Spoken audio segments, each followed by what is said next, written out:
Assalamualaikum warahmatullahi wabarakatuh. Perkenalkan, nama saya Fakhruli Wildan Barik. Saya saat ini menjadi mahasiswa di Universitas Muhammadiyah Sidoarjo. Di sini saya mengambil prodi Manajemen Informasi Kesehatan. Di prodi ini saya sekarang berada di semester 2. Oke, yang pertama saya ucapkan terima kasih kepada semuanya yang telah mendukung saya sehingga terciptanya video singkat tentang penjelasan Muqaddimah karya dari Ibnu Khaldun. Langsung saja kita masuk ke pembahasan. Di sini saya akan menjelaskan sedikit tentang isi dari Muqaddimah karya Ibnu Khaldun. Pertama-tama saya akan menjelaskan tentang pasal ke-6 yang berada pada Muqaddimah tersebut.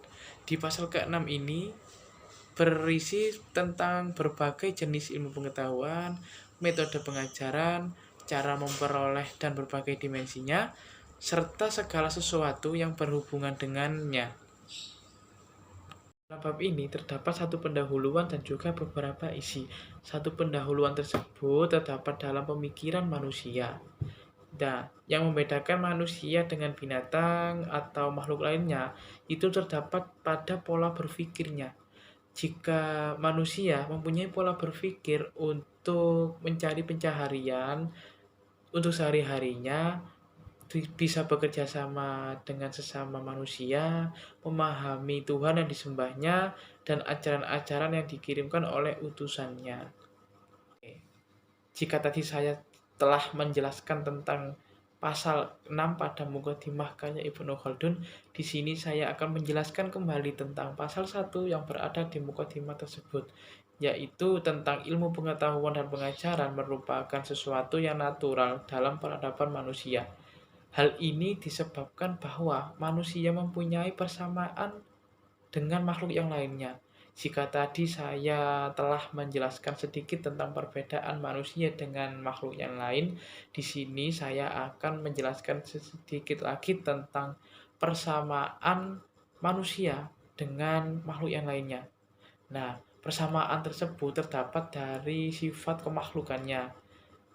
Sifat kemakhlukan tersebut tentang perasaan, makan, tidur, bertempat tinggal, dan juga rasa sakit. Itu semua hampir sama manusia dan juga makhluk yang lainnya. Namun, manusia tetap berbeda dengan makhluk yang lainnya, yaitu tadi perbedaannya berada pada pola berpikirnya. Tadi saya telah menjelaskan tentang keunggulan yang terdapat pada manusia, yaitu pola berpikirnya. Di sini saya akan menjelaskan kembali mengenai pemikiran dan insting yang diberikan atau dianugerahkan Allah Subhanahu wa taala kepada manusia untuk memperoleh sesuatu yang diinginkan. Maka pemikiran manusia selalu berkeinginan untuk memperoleh wawasan-wawasan yang belum diketahuinya. Akibatnya manusia harus belajar dari pendahulunya yang memiliki pengetahuan lebih tinggi yang belum dimiliki manusia tersebut dan menambah pengalaman atau wawasan. Belajar dari orang yang menyampaikan ajaran tersebut kepada orang yang ditemuinya. Dengan begitu, ia mendapatkan pengajaran tersebut dari mereka dan berusaha untuk memahami dan mengetahuinya. Nah, oleh sebab itu, pada zaman sekarang ini, banyak orang yang berburu atau berbondong-bondong untuk mencari ilmu agar mendapatkan wawasan atau pengalaman baru dari orang-orang yang lebih dahulu mendapatkan ilmu tersebut. Oleh sebab itu, kita sebagai manusia haruslah selalu belajar, dan belajar agar mendapatkan wawasan yang banyak, sehingga kita dapat membedakan mana yang benar dan juga mana yang salah.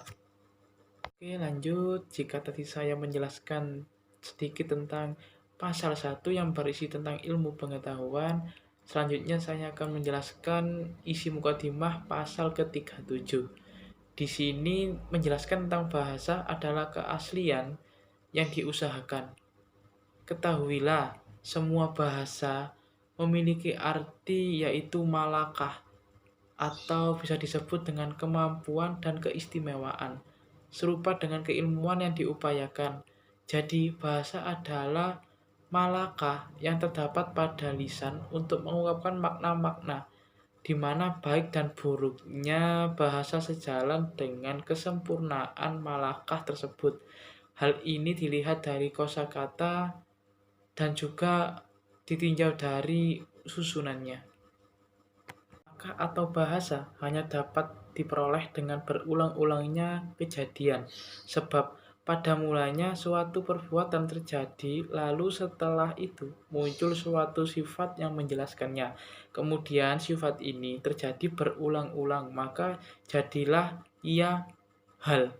Nah, hal ini mempunyai arti sebagai sifat yang belum kuat. Kemudian, setelah kejadian ini makin banyak dan berulang-ulang, maka inilah yang disebut dengan suatu bahasa atau makalah, yaitu suatu sifat yang terancap kuat atau paten karena adanya perulangan kejadian tersebut. Di sini saya akan memberikan contoh tentang malakah yang disebabkan oleh berulang-ulangnya kejadian. Misal, seorang pembicara dalam bahasa Jawa, ketika mempunyai malakah bahasa Jawa, maka ia akan mendengarkan bahasa dari penduduk daerah Jawa tersebut, uslub yang dipakai dalam mengutarakan maksud, serta cara mengungkapkannya, sebagaimana anak kecil mendengarkan penggunaan kosakata saat pertama kalinya dan menirukannya. Lalu, anak tersebut mulai mendengarkan susunan yang dipakai dan menirukannya, sehingga kemudian ia sering mendengarkan penggunaan kata tersebut pada setiap kesempatan dan dari berbagai pembicara dengan pengguna yang berulang-ulang. Akhirnya, hal itu menjadi suatu malakah atau bahasa, sifat yang terancap kuat yang membuatnya tak ubahnya salah satu dari mereka. Nah, dapat disimpulkan di sini jika bahasa atau malakah yang disebabkan oleh berulang-ulangnya kejadian itu berasal dari lingkungan kita sehari-hari berada. Jika di lingkungan kita itu berbahasa Jawa, maka kita otomatis akan ikut berbahasa Jawa. Begitu juga jika lingkungan kita berbahasa Sunda, berbahasa Inggris, maka kita pasti akan mengikuti bahasa-bahasa yang terdapat pada daerah tersebut karena disebabkan oleh seringnya kosakata yang diucapkan oleh penduduk di area tersebut. Jadi kita mulai berpikir dan mengucapkan sama dengan apa yang telah diucapkan oleh warga-warga pada daerah-daerah tersebut. Oke, baiklah, itu tadi sedikit penjelasan dari saya tentang isi dari Mukadimah karya Ibnu Khaldun yang terdapat pada pasal ke-6, pasal ke-1, dan juga pasal ke-37. Semoga sedikit penjelasan dari saya tadi bisa menjadi suatu referensi atau pengalaman baru kepada kalian yang telah melihat video ini. Saya mengucapkan banyak-banyak terima kasih dan saya mengucapkan minta maaf jika terjadi salah kata atau hasil dari video ini kurang sempurna. Saya memohon maaf yang sebesar-besarnya. Saya akhiri. Wassalamualaikum warahmatullahi wabarakatuh.